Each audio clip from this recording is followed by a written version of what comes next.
What is the average commission?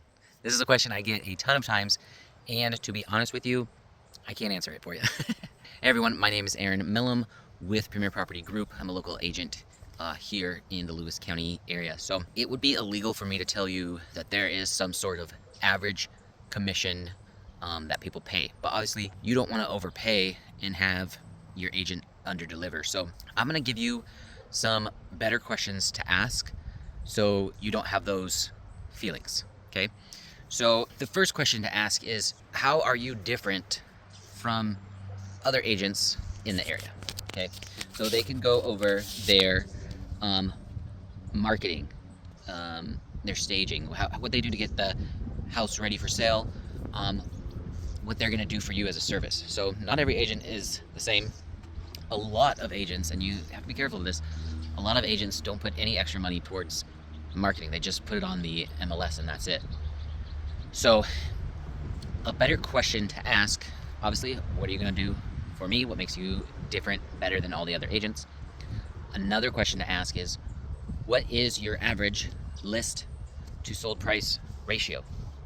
So what that measures is, let's say you list a home at 200,000 or 400,000, whatever number that might be.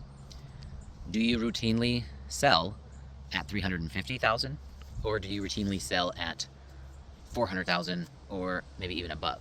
So you want to get an agent who can not only show you that number, but show you how that's better than the county average. So at the beginning of this year, the county average was around 92%, and there were some agents out there getting 80% of list price just because they don't know what the market's doing. So they're just telling their sellers, well, you know, last year homes would sell in 5 days. So if you don't sell in 5 days, you need to start dropping the price.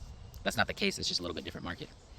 So my average was around 98%, I think, when everyone else was around 82. So another question to ask is, what is the average sales price and what is your average sales price? So for example, let's say the average sales price in the county is around 400,000. If that agent is selling above that or below that, that's going to tell you kind of what homes that they're in. But also you want to look at price per square feet. So let's say that agent's average is 400,000, but the homes that they're selling are like a lot higher square footage than what's the average. Then you know they're getting lower prices per square foot for their homes. That means their negotiation skills could be improved. Number one, what makes you better? Number two, what's the average list to sales price ratio? Number three, what is the county average of that? And then number four, what is your average square foot, price per square foot, and measure that against the county average. So if you want, the agent can even measure that against other agents if they know how to do the stats. If they don't know how to do the stats, if they're not sharing stats with you, if they're not sharing market data with you, then that means that they don't know what that market data is. And so they're not going to do a good job selling your home. So more important than commission is, can the agent get the job done?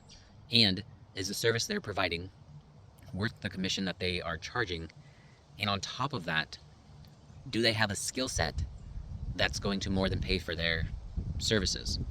So right now, my numbers compared to the county is I make on average 8% more than what homes sell for. So if your home is valued around 400,000, 8% more, you know, average agent's going to get you 400.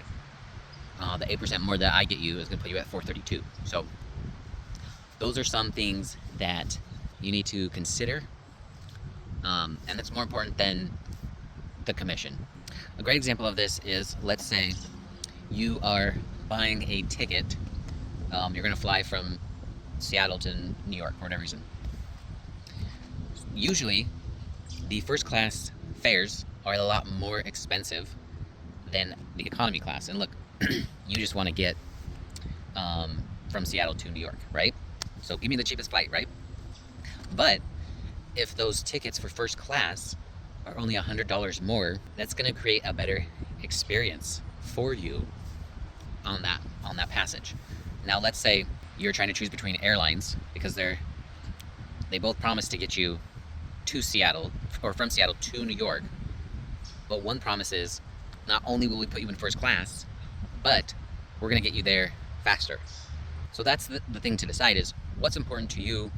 Do you have confidence that the agent can deliver what they are promising?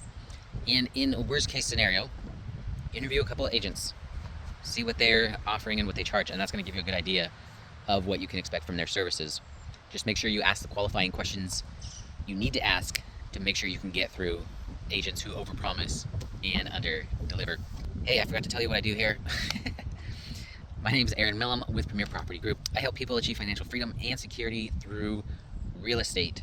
So this is why I'm answering these questions, so people can be more informed of the process, because I think a lot of people think it's secretive and it's not. These are some better questions to ask to make sure that you're getting the best value for what you're looking for in a home buying or selling experience. Again, my name is Eren Millam with Premier Property Group.